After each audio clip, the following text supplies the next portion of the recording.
Hi guys, in this video I will show you how to send a single email message to all users email at once. So in our previous video we have created a folder with this name called my app.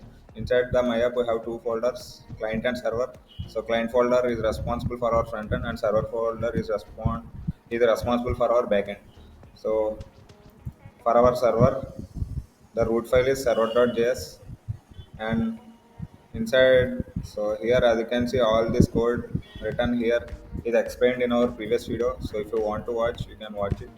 I will give you that link in description. So for our server we have connected a database which is mongodb by using mongoose package as you can see here. So we have connected a database with this name called myapp users. So let me open mongodb campus and connect. So here, as you can see, we have given the database name as MyApp users. Here it is. So inside our MyApp users, we have created a collection with this name called users, which is here. As you can check, our collection name is users, which is stored inside our user class variable. So inside our collection, we have all the registered users. So we are going to send an email message to this email called hamantinquiries@gmail.com as well as patientscoder@gmail.com. So let's get started. So we're going to send a message, right? So that will be a post request.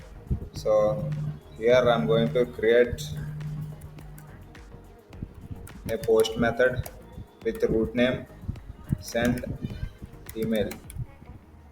So the second parameter will be a callback function with two parameters request and response. So let me add a comment here like this is an endpoint for sending an email message to all users at once. So inside this we are going to create a try catch block. So inside our catch block we are going to catch all the errors which are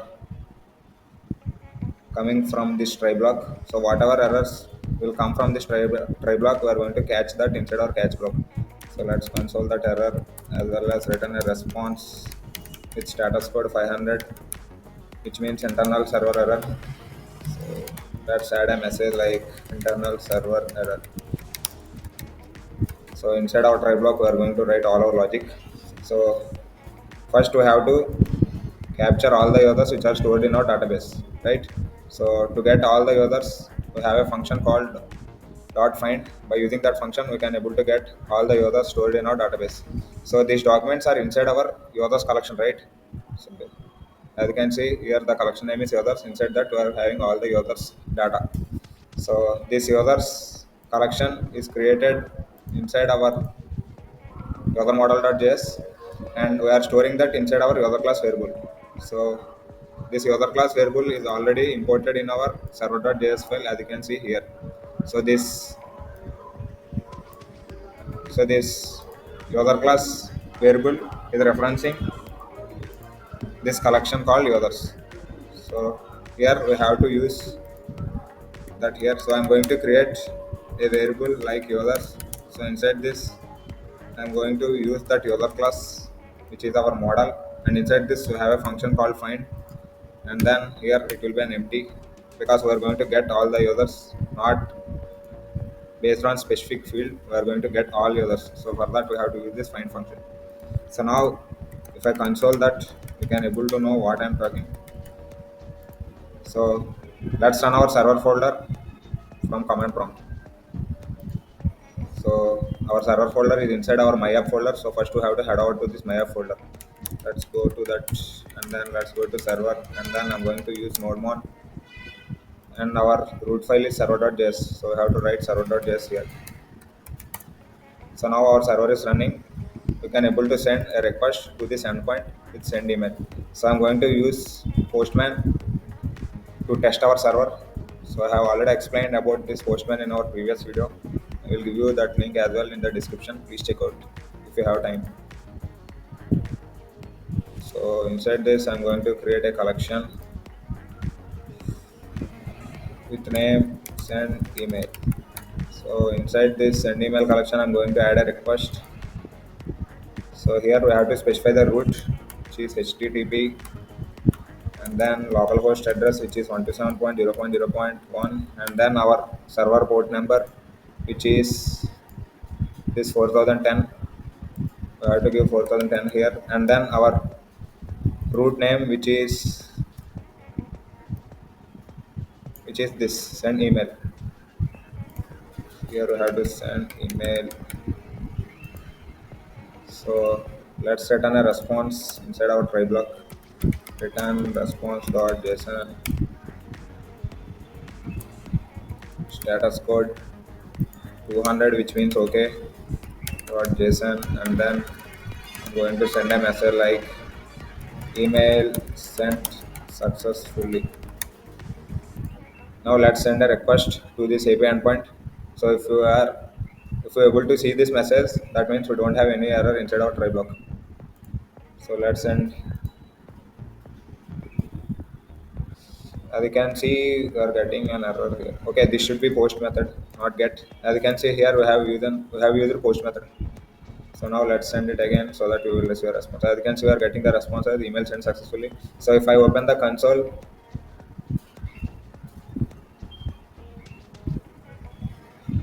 we are getting, we are not getting these documents here.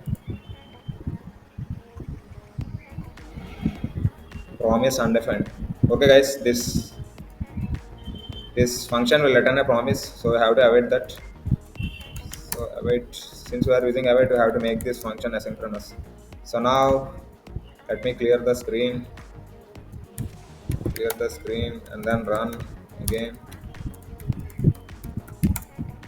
So as you can see, we are only getting these three messages. But if I click on send here, we are going to see all these documents inside our console.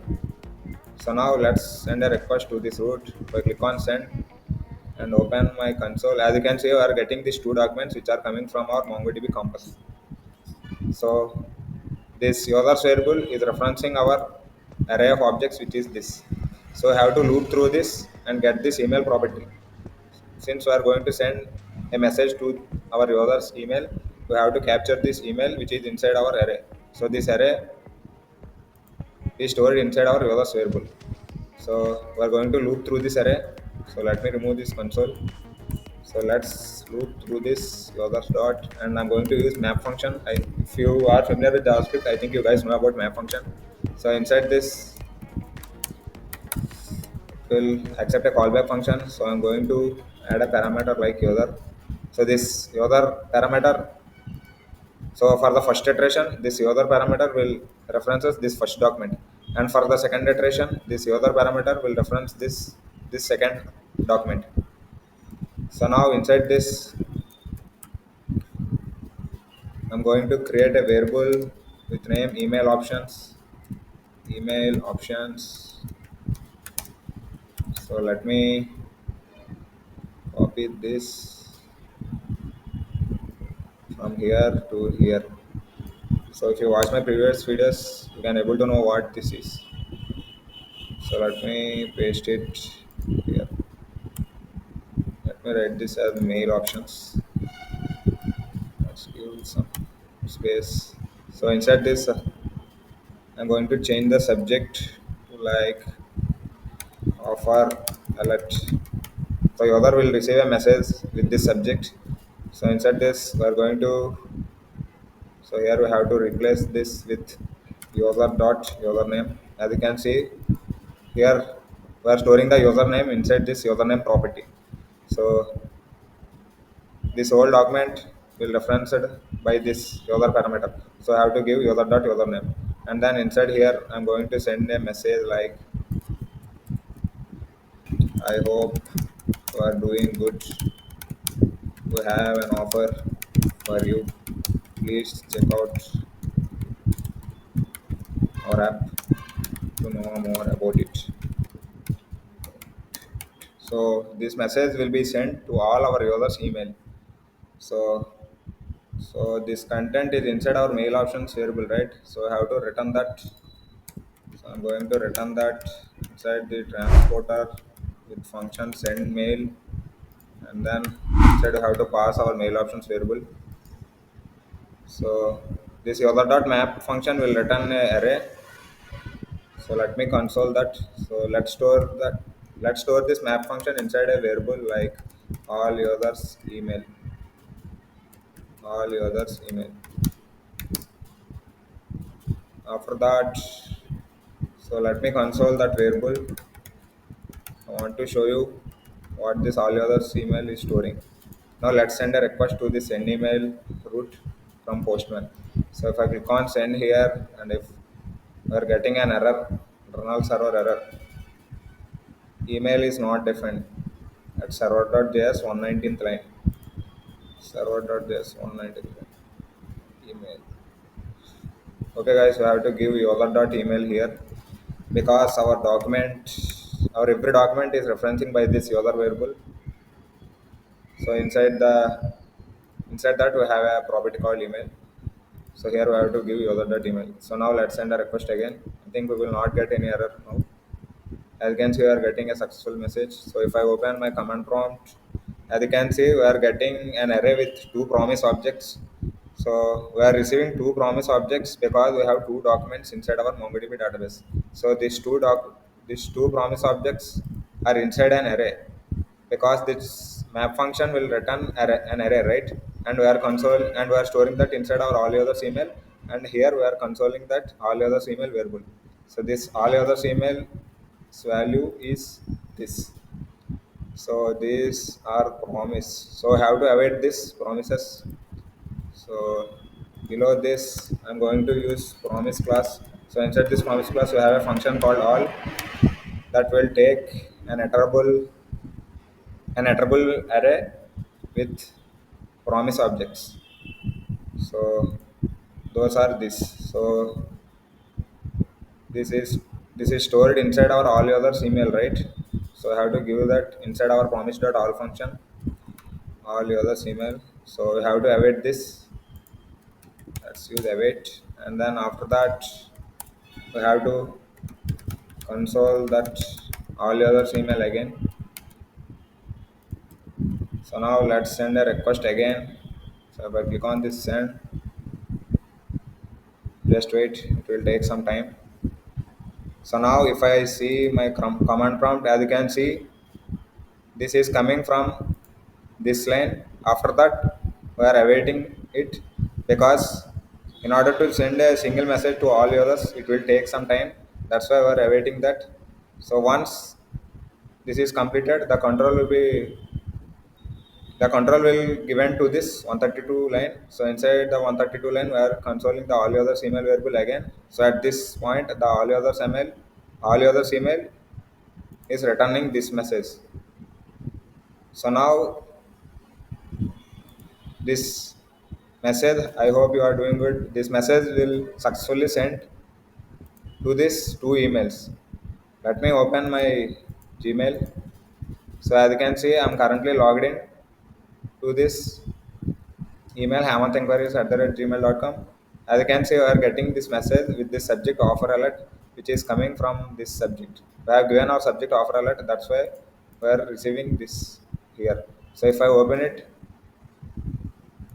as you can see, we are receiving the message with this. I hope you are doing good. You have an offer that is coming from this, and we are also sending a hi message to user with hi user.username. As you can see, we are receiving a response like hi Hamant because in our database we have the value with Hamant inside our username property. That's why we are seeing this inside this username. We are seeing this Hamant. So now, if I open my this email patiencecoder@gmail.com, let me open that email as well, patiencecoder@gmail.com.